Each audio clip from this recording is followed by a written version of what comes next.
So if you've only got time for one visit, pick a bit that you particularly enjoy and sort of major on that. I would respectfully suggest. Marvellous museum, you can spend a week in there, quite frankly. Dolly the sheep's in there, although I believe for some reason she's not currently on display. You maybe remember Dolly, she was the first cloned mammal in the world. She's in a glass case, at least she was in a glass case, with a very Mona Lisa-esque enigmatic smile, you know. I've lived twice. One up at you. So we're coming to Greyfriars area. You'll see the pub's called Greyfriars Bobby in front of us. The dog's on the right. The people crossing the road are just going to look at the statue of that famous little dog. They're going to stop, go and stop, look at it, take a picture. That's right. No, they're not. Yes, usually. Well done. You know the lovely story. It's a heartbreaking story. The little dog's master died back in 1858, and the dog faithfully went up that alleyway on the right into the Greyfriars Kirkyard. That's the dog's gravestone you'll just get a glimpse of here. The great big one is the dog's, believe it or not. Not actually in the main cemetery, the main graveyard, because you can't put animals in consecrated ground, but that one there's the dogs. Look at all the sticks. It's going to be a messy dog. School children, they break your heart. School children here, primary one, off they go. We project on Bobby, and you get these lovely little notes. You know how the little ones can't write in a straight line? Up there, dear Bobby, hope you're having fun in doggy heaven. Lots of love, anyone. Break your heart, everything. Now, I spawned an industry, postcards, films, etc., models, and we make the most of it, as you can imagine. Anyway. So just ahead left, this darker building is the former medical school. You maybe heard of Arthur Conan Doyle. He was a graduate from the medical school. And he practiced as a doctor for a spell, but then he turned to writing, and up came Sherlock Holmes. Probably know about him. And most of that thought process that Sherlock Holmes encompasses comes from Joseph Bell, who ran the medical school at the time. You know, using your eyes and your ears and your brain together, thinking things through logically, elimination, and so on. So we're going to go down Candlemaker Road just in a wee moment here. I've no idea what they make here.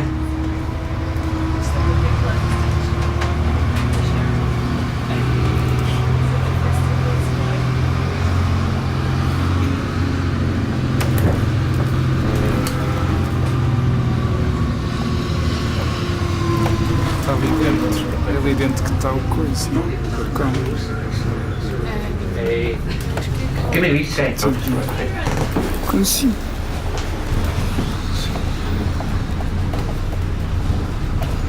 What ticket do you want? The Grand Tour ticket or just the extra? Anyone want Grassmarket stop? Next stop.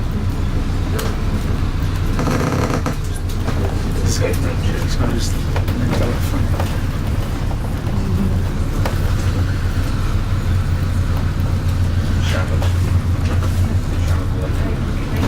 Right, nobody coming off for Grassmarket, Stevie, thank you. Grassmarket ahead of us was the only really sizable open space in the old town of Edinburgh. And then grass being traded here. Public hangings were held here simply because it was such a popular day out. Thousands and thousands would be attracted. So they had to have a bit of space so they could get a good view of the poor soul dancing. They gambled on the dance, how long the dance would take. Because the poor soul at the end of the rope would twitch and twist for maybe half an hour, 40 minutes, 45 minutes if you're bold enough to bet on 45 minutes. Mm-hmm. That was the site of the gallows just on the right there, that round stone with the red cross embedded in it. Last drop pub relates to some poor souls, last drop at the end of a rope, not a last drop in a glass or anything like that.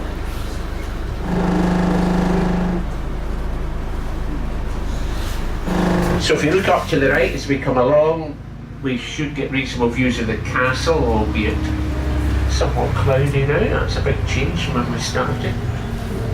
So there's the castle. It looks a bit frightening up there, almost a bit foreboding up there. Fantastic position for defence, that's why it's there.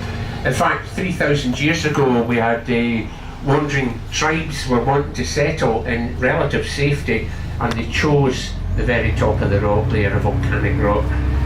You can see why. You've got, in this case, you've got sight lines, you've got gravity, you've got one gate now to defend.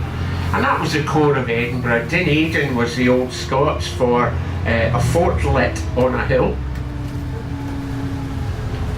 And turn that round to Edinburgh, simple as that. The castle never taken by siege because of its position. It's been attacked countless times. It's represented the power base of Scotland over many centuries. But they've never got in unless they've tricked us or unless we've simply let them in to avoid a fight. Bonnie Prince Charlie we let in 1745. He was on his way, as you probably know, the Jacobite uprisings to take over the whole country. Got as far as a town called Derby and gave up at that point. Edinburgh was his first scalp, if you like. But again, he got the castle, he got the city simply because we let him in. Evidently a handsome young brute who the young ladies were delighted to have in the city.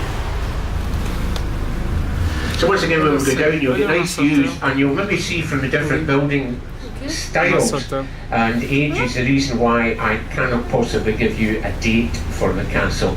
I can give you that 3,000 years when Edinburgh began, but that's it. The castle has simply evolved and changed and rechanged again and again over centuries.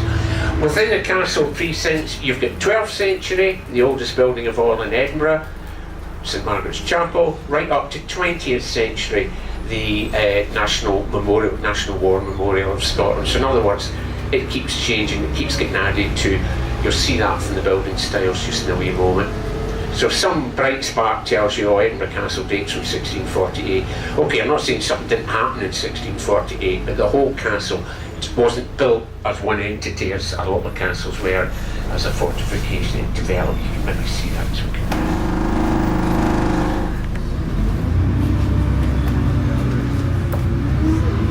By far the most visited paid attraction in the whole of Scotland, with over 1 million visitors each year. I say, I think the highlights have to be that St Margaret's Chapel, gorgeous little chapel, that's the 12th century one, beautifully restored. Then the Honours of Scotland. You must go into the Crown Room to see the Honours of Scotland. They're our crown jewels, effectively, the second oldest in Europe, following those of Hungary.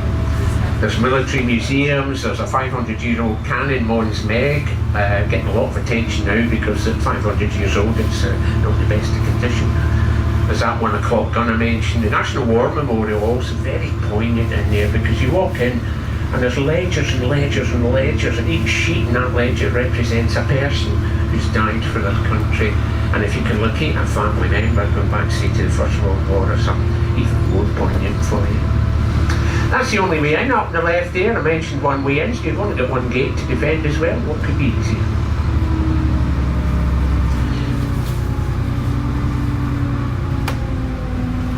The esplanade here gradually got lengthened. It began life in 1753, basically trying to keep it at one average bowman's, firing length away from the gate. Just ahead left here, the former Castle Hill School. Now the Scotch whisky experience is home.